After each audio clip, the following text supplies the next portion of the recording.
You might be surprised to hear that I actually do not call myself a light worker. No, I don't resonate with that term. And in fact, I really don't resonate with the message of the light worker community, even though I know it's really based from a good place, from good intentions. But what often happens in the expression of the lightworker community is a focus exclusively on the light and a repression of any dark. Yeah. And so in that search for the light, there's this big pushing down of any inner darkness. And the reason I have an issue with that is because anytime we resist something, it just persists. It gets bigger. And see, I have a very different perspective on this idea of the darkness because I'm a sound alchemist. Sound yogis really love to play in both the major and the minor keys. We like the light and the dark sounds. We understand the importance of all of it. That the low notes have their place, and the high notes have their place, and the sharps and the flats. Sound alchemists use all of the spectrum of sound or color or light and darkness. See,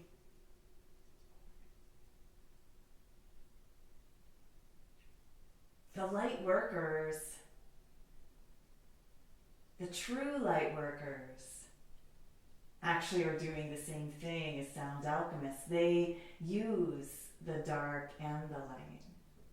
The true light workers know that it's not about always taking the light and shining it all the time. It's about keeping the inner light burning even when you go into the darkness. And not in order to make it light. Like sometimes we just go into the darkness to be in it, to sit through it, to sit in our own darkness and be with ourselves so that we can then sit with others and be with them through their darkness and help them tolerate it, help ourselves tolerate the challenges of the dark, of the night. Because the morning, the day always comes again. See, we need both, don't we? We need both day and night.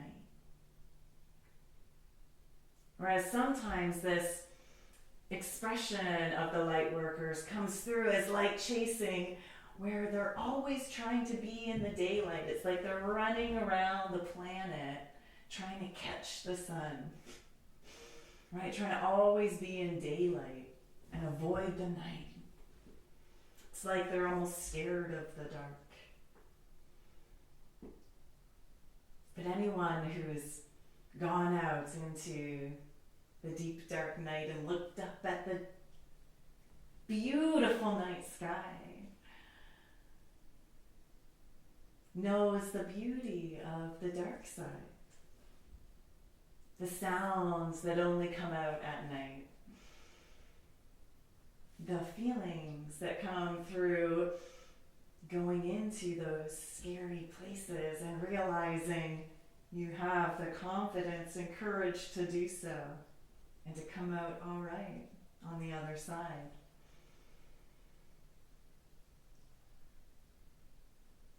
Whereas sometimes these light chasers get caught up in avoiding life, in avoiding those challenges. The sound yogis use everything, use the challenges as well and learn how to turn them into gold. That's alchemy. I feel like sometimes that light chasing is a dangerous teaching. This idea that you always have to be happy and blissful and joyful, and that if you're not enlightened, right? There's a lot of judgment that comes out of just having normal human experiences.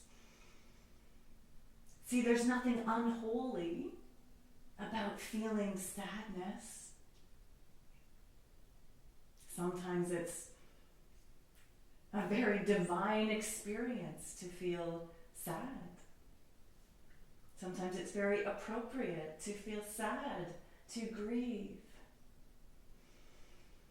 Likewise, there's nothing unholy about feeling angry. Anger's not the issue. People often get anger and abuse confused. Remember, anger is not the problem. Certain expressions of anger are.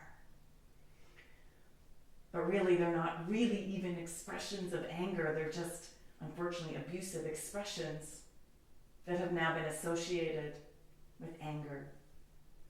But the emotion anger is never bad and can be divine. Likewise, the emotions of anxiety, confusion, all of the feels are actually direct messages from the divine right through to you, guiding you more into alignment with your higher self. Tools of sound can help you navigate all of the feels by playing in all of the different sounds, the majors and the minors. We learn how to tolerate and shift through the music of life with a little more ease. Instead of pretending certain parts of life don't exist and we're not feeling them because we're so worried of being judged as unspiritual or unenlightened. No, the sound yogis know that's actually the path of enlightening. That path of enlightening which never ends. There's no final destination. It's all about the song. I mean, when a song begins, you wouldn't want it to just all of a sudden end, would you? No, you want to go through the journey of the song. That is the same with our life. And so, yes, I prefer to use the term sound alchemy because in my life, I want to be the alchemist using the natural ups and downs that life brings in order to create the gold. The gold that is my special offering. Now, to just give you a little taste of how sometimes even these dissonant sounds can bring unity and peace, I'd like to share a little meditation with you using binaural beats. So I'm going to use dissonance to create this special effect in the brain that's going to bring you more peace, focus, and stillness. I invite you to use earbuds. Grab them now, and I'll get set up with the bowls.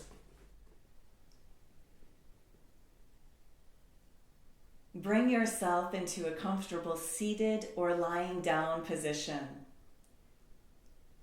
Make sure you're in a place that is safe to close your eyes, or at least to soften your gaze if you prefer to keep your eyes open.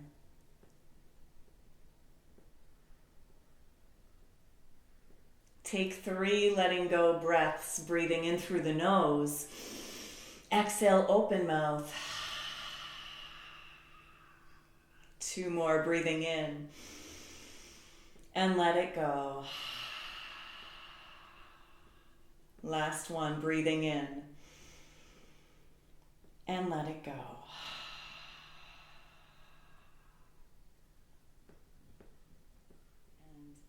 And listen.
Notice the after effects.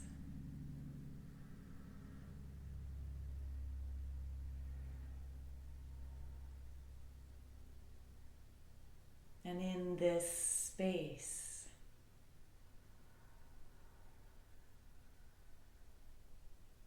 ask yourself, what message does my higher self have for me now?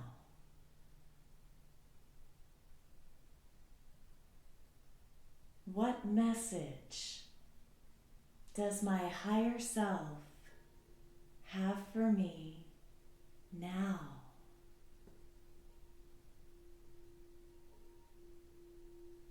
What message does my higher self have for me now?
Stay open to whatever messages you may receive from your own highest self, your own sound wisdom.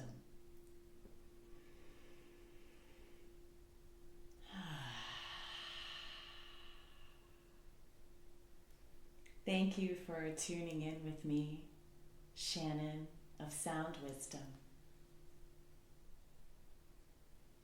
The light in me meets the light in you. Namaste.